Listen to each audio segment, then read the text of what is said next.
السلام علیکم ورحمۃ اللہ تعالی وبرکاتہ۔ محترم طالبات، امید ہے کہ آپ نے تمام آن لائن تعلیمی کاروائیاں مکمل کر لی ہوں گی۔ آپ کے پاس موبائل فون ہوگا، آپ کے پاس کتاب مختصر القدوری پہنچ چکی ہوگی، اور اگر نہیں پہنچی ہے تو عنقریب پہنچ جائے گی انشاءاللہ العزیز۔ آج ہم مختصر القدوری کا درس لے کر حاضر ہوئے ہیں جماعت ثالثہ کی طالبات کے لیے۔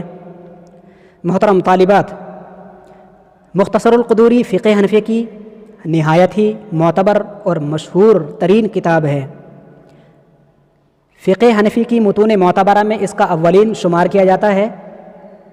بڑی بڑی ہدایہ جیسی کتابیں مختصر القدوری کی شرح ہیں۔ مختصر القدوری چونکہ فقہ حنفی کی کتاب ہے اور فقہ دو ابواب پر مشتمل ہوتی ہے، ایک تو ان بیانات پر جو اللہ تبارک و تعالیٰ کی عبادات سے متعلق ہیں، اور دوسرے ان احکام پر جو بندوں کے مسائل سے متعلق ہیں۔ جو بیانات اور جو احکام اللہ تبارک و تعالیٰ کی عبادت سے متعلق ہیں وہ حقوق اللہ کہلاتے ہیں، اور وہ مسائل جو بندوں سے متعلق ہیں انہیں حقوق العباد کہا جاتا ہے۔ جماعت ثانیہ کے اندر آپ نے نور الایضاح کے اندر حقوق اللہ ہی پڑھے ہوں گے، کتاب الطہارات، کتاب الصلاۃ، روزے کا بیان وغیرہ۔ نور الایضاح کے اندر صرف حقوق اللہ ہی بیان کیے گئے ہیں۔ مختصر القدوری میں اکثر جامعات کے اندر حقوق العباد ہی بچوں کو پڑھائے جاتے ہیں۔ تو ہم آج آپ کے سامنے مختصر القدوری کا درس لے کر حاضر ہوئے ہیں، اور فقہ حنفی میں ہم حقوق العباد سے متعلق ایک بیان پڑھائیں گے جو کہ کتاب النکاح ہے۔ آئیے شروع کرتے ہیں۔ صفحہ نمبر 333۔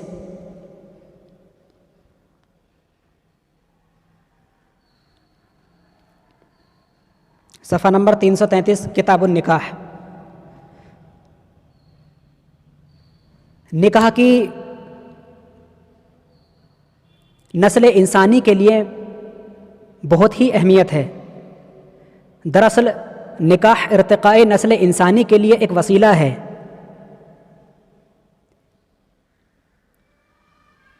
اگر باتہذیب نکاح کا رواج دنیا میں نہ ہو تو حلالی طور پر نسل انسانی کی پیداوار ناممکن ہوگی۔ نکاح اصطلاح شرح میں مرد و عورت کے مابین شریعت اسلامیہ کی جانب سے وضع کردہ طریقے پر جنسی میلان کو کہا جاتا ہے۔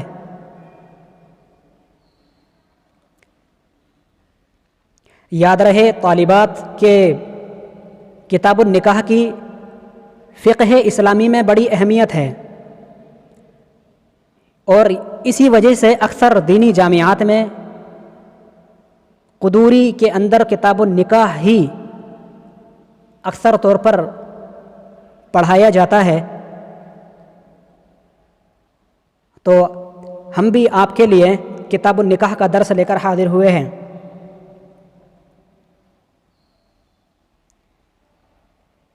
نکاح اللہ تبارک و تعالیٰ کی جانب سے ایک مباح امر ہے، جس کا اذن عام اللہ تبارک و تعالیٰ نے اس حکم کے تحت صادر فرمایا، فَانْكِحُوا مَا طَابَ لَكُم مِّنَ النِّسَاءِ، عورتوں میں سے جو تمہیں بھائیں نکاح کرو۔ اور جس طریقے سے حدیث رسول صلی اللہ علیہ وسلم میں مشہور طور پر دیکھنے کو ملتا ہے، رسول اللہ صلی اللہ علیہ وسلم ارشاد فرماتے ہیں، النکاح من سنتی، نکاح میری سنت میں سے ہے، میرے طریقے میں سے ہے۔ ثابت ہوا کہ نکاح عمومی طور پر ایک امر مباح ہے، لیکن اس کے انعقاد کے لیے کچھ شرعی مسائل ہیں۔ نکاح مرد و عورت کے درمیان کس طریقے سے منعقد ہوگا، اس کے کتنے ارکان ہیں، اس کے کتنے مستحبات ہیں، اور اس کے منعقد ہونے کے لیے اسلامی شرع کیا کہتی ہے، یہ تمام سوالات کا مجموعہ قدوری شریف کے اندر کتاب النکاح ہے۔ تو چلیے شروع کرتے ہیں۔ اللہ تبارک و تعالیٰ کی بارگاہ میں یہ دعا کرتے ہوئے، اللہم رب یسر ولا تعسر وتمم بالخیر، اے اللہ آسانی فرما اس کتاب کو سمجھنے میں اور کوئی مشکل نہ ہو، وتمم بالخیر، اور تا حد نصاب ہماری یہ کتاب باخیر مکمل ہو جائے۔ اور اللہ کی بارگاہ میں ہم یہ دعا کرتے ہیں، اللہم رب زدنی علما نافعا وعملا متقبلا، اے اللہ ہمیں ہمارے اندر زیادتی فرما علم نافع کی، اس علم کی جو نفع بخش ہو، اور ایسے اعمال کی زیادتی ہو کہ جو تیری بارگاہ میں قبولیت کے درجے تک پہنچ سکیں۔ الحمدللہ رب العالمین، والصلاة والسلام علی رسولہ النبی الکریم، صلو علی الحبیب صلی اللہ علیہ وسلم، اللہم صلی علی محمد یا رب صلی علیہ وسلم۔ مصنف علیہ رحمہ فرماتے ہیں کتاب النکاحی، یہ بیان ہے نکاح کا۔ النکاح ینعقد بالایجاب والقبول، نکاح منعقد کیا جاتا ہے بالایجاب والقبول، ایجاب اور قبول کے ذریعے۔ اس کی تشریح ہم کریں گے، آپ لفظی ترجمے پر ابھی دھیان دیں۔ النکاح ینعقد بالایجاب والقبول، نکاح منعقد کیا جاتا ہے ایجاب اور قبول سے، بلفظین، دو لفظوں کے سہارے سے، یعبر بہما عن الماضی، جن دونوں لفظوں کو ماضی سے تعبیر کیا گیا ہو، او یا تو یعبر باحدہما عن الماضی وبالآخر عن المستقبلی، یا تو دونوں کو ماضی سے تعبیر نہ کیا گیا ہو بلکہ او یعبر باحدہما، ان دونوں میں سے کسی ایک کو ماضی سے، وبالآخر عن المستقبلی، اور دوسرے کو مستقبل سے تعبیر کیا گیا ہو۔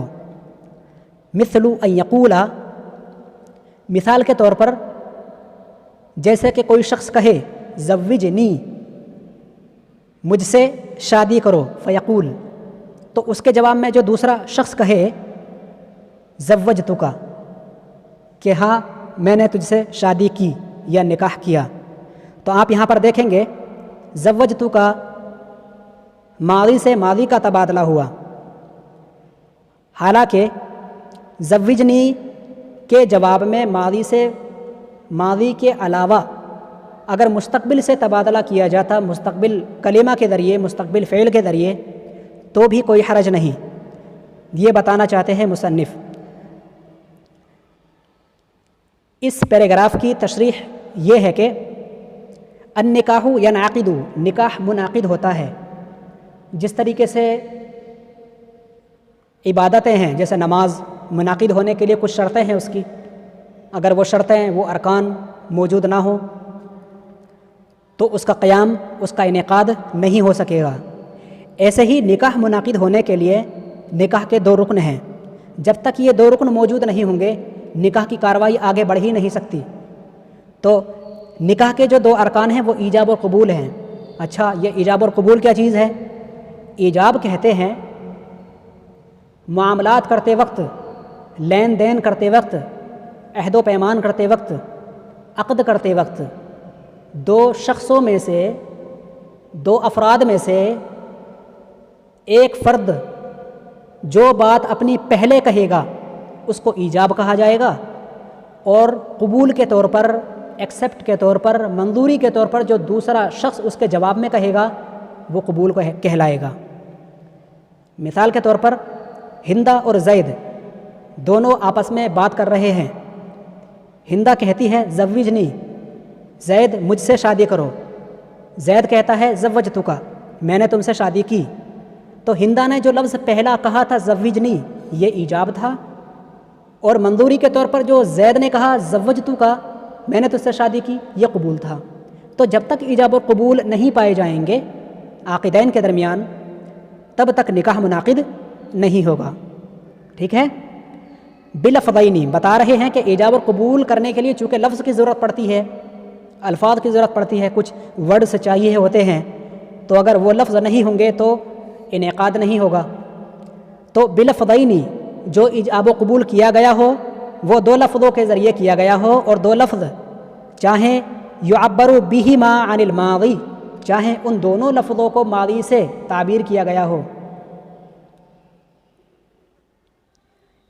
او یعبر باحدہما عن الماضی وبالآخر عن المستقبلی، یا چاہے ایجاب کرنے والے نے اپنا لفظ ماضی سے تعبیر کیا گیا ہو اور قبول کرنے والے نے اس کو مستقبل سے تعبیر کر لیا ہو، تب بھی نکاح منعقد ہو جائے گا۔ میں مثال کے طور پر دوبارہ بتاؤں گا، زید اور ہندا، زید نے کہا، ہندا نے کہا کہ زوجینی، مجھ سے شادی کرو، اس کے جواب میں اس نے ماضی کا لفظ استعمال کیا، اور زید نے کہا زوجتک، میں نے تجھ سے شادی کی، تو یہ ماضی کا لفظ ہوا۔ لیکن اگر زید زوجتک نہ کہہ کر کے ازوجک کہے، ازوجکی کہے، تو تب بھی یہ نکاح منعقد ہو جائے گا۔ دونوں لفظ ماضی کے ہونا ضروری نہیں، ایک ماضی کا ہو اور دوسرا مستقبل کا ہو تو بھی نکاح منعقد ہو جائے گا۔ تو نکاح منعقد ہونے کے لیے ارکان دو ہیں، ایجاب اور قبول۔ یہ دونوں ایجاب اور قبول چاہیں دونوں کے دونوں ماضی سے تعبیر کیے جائیں، یا ایک ماضی سے اور دوسرا مستقبل سے تعبیر کیا جائے، بولا جائے، تو بھی نکاح منعقد ہو جائے گا۔ بس اس میں اتنا ہی مفہوم ہے۔ ولا ينعقد نکاح المسلمین الا بحضور شاہدین حرین، نکاح منعقد ہونے کے لیے صرف ایجاب و قبول کافی نہیں۔ ولا ينعقد، یاد رہے کہ نکاح منعقد تب تک نہیں ہوگا، ولا ينعقد نکاح المسلمین، مسلمانوں کے نکاح تب تک منعقد نہیں ہوں گے، یا نکاح تب تک منعقد نہیں ہوتا ہے، الا بحضور شاہدین، جب تک کہ دو گواہ موجود نہ ہوں۔ ایجاب اور قبول بھلے ہی ہو جائے، زید اور ہندا اکیلے تنے تنہا، ہندا نے کہا مجھ سے شادی کرو، زید نے کہا ٹھیک ہے قبول ہے، شادی نہیں ہوگی، ایجاب اور قبول ہونا کافی نہیں۔ مزید بتا رہے ہیں ولا ينعقد اگلے والے پیراگراف کے اندر کہ نکاح ایسے منعقد نہیں ہوگا، اتنا کافی نہیں ہے۔ نکاح المسلمین، مسلمانوں کا نکاح منعقد نہیں ہوگا، الا بحضور شاہدین، ہاں مگر جب تک دو گواہ موجود نہ ہوں۔ دو گواہ کیسے ہونے چاہیے؟ ان کی کیفیت بتائی جا رہی ہے۔ حرینی، وہ دو گواہ آزاد ہونے چاہیے۔ بالغینی، وہ دونوں گواہ دونوں کے دونوں بالغ ہوں۔ عاقلینی، دونوں کے دونوں عقل مند ہوں۔ مسلمینی، دونوں کے دونوں مسلمان ہونے چاہیے۔ یا اگر دونوں مرد نہ ہو سکے، او رجل او امراتینی، ایک مرد یا دو عورتیں ہوں ایک مرد کے مقابلے میں، تو بھی گواہی کے طور پر ان تینوں کی حاضری مقبول ہوگی، چاہے دونوں گواہ عدولاً کانوا او غیر عدول، چاہے دونوں عادل ہوں یا غیر عادل، او محدودین فی قذف، یا چاہے ان دونوں میں سے کسی ایک کو یا دونوں کو ہی تہمت کے الزام میں سزا دی جا چکی ہو، یعنی کہ گواہ ایسے ہیں دونوں ہی یا دونوں میں سے کوئی ایک کہ جس پر کبھی پہلے زمانے میں کبھی تہمت لگ چکی تھی اور تہمت لگ کر کے اس کی تہمت صحیح ثابت ہوئی، اور اس تہمت کے بدلے میں ان پر حد جاری کی گئی، یعنی وہ سزا یافتہ ہوئے تہمت کے بدلے میں۔ تو ایسے شخص بھی اگر نکاح کے لیے گواہی دیں تو ان کی بھی گواہی قبول ہوگی۔ تو نکاح منعقد ہوگا ایجاب و قبول سے، لیکن ایجاب و قبول ہونا چاہیے دو شخص کی موجودگی میں، جو دونوں شخص ہونے چاہیے آزاد، اور بالغینی بالغ ہونے چاہیے، عاقلینی عاقلین ہونے چاہیے، مسلم ہونے چاہیے، اور رجلینی دونوں میں سے ایک کا مرد ہونا بہت ضروری ہے، او امراتینی، یا تو اگر ایک مرد ہو اور دوسرا مرد نہ ملے اور دوسرے مرد کے بمقابلہ دو عورتیں اگر گواہی کے طور پر پیش کی جائیں تب بھی کافی ہے، عدولاً دونوں کے دونوں عادل ہوں تو بہتر ہے، او غیر عدول اگر غیر عادل ہیں تو بھی کوئی حرج نہیں، او محدودین فی قذف، یا تو دونوں کو ہی یا دونوں میں سے کسی ایک کو تہمت کے بدلے کبھی سزا دی جا چکی ہو، ایسے گواہ بھی اگر موجود ہوں تو بھی ان کی گواہی مقبول ہوگی۔ 2 پیراگراف ہوئے۔ اگلے پیراگراف میں بتا رہے ہیں فَإِن تَزَوَّجَ مُسْلِمٌ ذِمِّيَّةً بِشَهَادَةِ ذِمِّيَّيْنِ جَازَ عِنْدَ أَبِي حَنِيفَةَ وَأَبِي يُوسُف وَقَالَ مُحَمَّد لَا يَجُوزُ۔ اس پیراگراف کے اندر ایک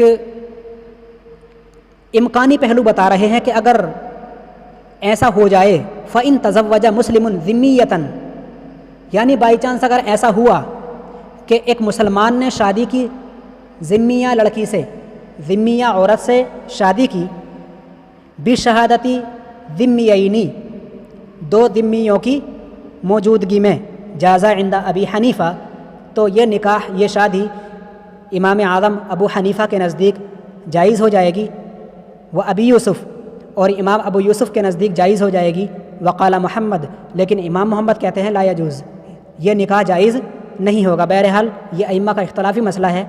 اس کا مفہوم یہ ہے کہ فَإِن تَزَوَّجَ مُسْلِمٌ، ایک مسلمان کی سلطنت ہے، مسلمانوں کا ملک ہے، اور اس ملک کے اندر اسلامی سلطنت کے اندر کچھ کافر بھی رہتے ہیں۔ ذمی اسے کہتے ہیں اسلامی سلطنت کے اندر کوئی کافر رہ رہا ہو اور اس کافر کی جان اور مال کی حفاظت کی ذمہ داری اسلامی سلطنت نے لے لی ہو، اس کو ذمی کہا جاتا ہے۔ ذمی اسے کہا جاتا ہے جو غیر مسلمان مسلمانوں کی سلطنت میں رہ رہا ہو، مسلمانی حکومت میں رہ رہا ہو، اور مسلمان حکومت نے اس کی جان اور مال کی حفاظت کی ذمہ داری لے لی ہو، ایسے کافر کو ذمی کہا جاتا ہے۔ تو ایسے کافر لڑکی سے اگر کوئی مسلمان شادی کرے تو شادی نہیں ہوگی، البتہ یہ کہ وہ کافر کوئی کتابی ہو، اگر کتابی ہوگی تو مسلمان کا اس لڑکی سے شادی کرنا صحیح ہوگا، اور اگر کتابی نہیں ہے تو نکاح نہیں ہوگا۔ البتہ مختصر القدوری جو کہ مختصر کتاب ہے تو اس کے اندر مزید وضاحت نہیں کی گئی ہے، وضاحت ہم آپ کو کر کے بتائیں گے۔ ذمیہ سے مراد یہاں پر وہ عورت ہے جو کافر ہو اور کافر ہونے کے ساتھ ساتھ کتابی ہو، آسمان سے نازل کردہ انبیاء، سابقہ انبیاء و رسول پر نازل کردہ کسی ایک کتاب کو ماننے والی ہو، وہ کتابی ہو۔ تو ایسی کتابی کافرہ لڑکی جو ذمی ہے، اگر کوئی مسلمان شخص اس سے شادی کر رہا ہے اور گواہی کے طور پر 2 ذمی شخص، 2 ذمی افراد گواہی کے طور پر پیش کیے جا رہے ہیں، تو یہ نکاح عند ابی حنیفہ جازہ عند ابی حنیفہ، امام اعظم ابو حنیفہ و ابی یوسف شیخین کے نزدیک یہ نکاح جائز ہے۔ وقال محمد، لیکن امام محمد نے اپنے دونوں اساتذہ سے اختلاف رائے کی ہے اور کہا ہے امام محمد نے لا یجوز، کہ یہ نکاح جائز نہیں ہوگا۔ محترم طالبات، یہ کتاب النکاح کے 3 پیراگراف ہیں۔ امید ہے کہ آپ تمام طالبات اس کو اچھی طرح سے سمجھیں گے، کیونکہ یہ کلاس ریکارڈ ہو چکی ہے۔ اگر ایک مرتبہ سمجھ میں نہ آئے تو دوبارہ اس کو سن لیں اور بار بار سنیں، اور ترجمے کو حتی الامکان یاد رکھنے کی کوشش کریں۔ پھر انشاءاللہ ہم ملیں گے اگلی کلاس کے لیے۔ دعا میں یاد رکھیں۔ تقبل اللہ منا جمیع الاعمال الصالحہ۔ السلام علیکم ورحمۃ اللہ وبرکاتہ۔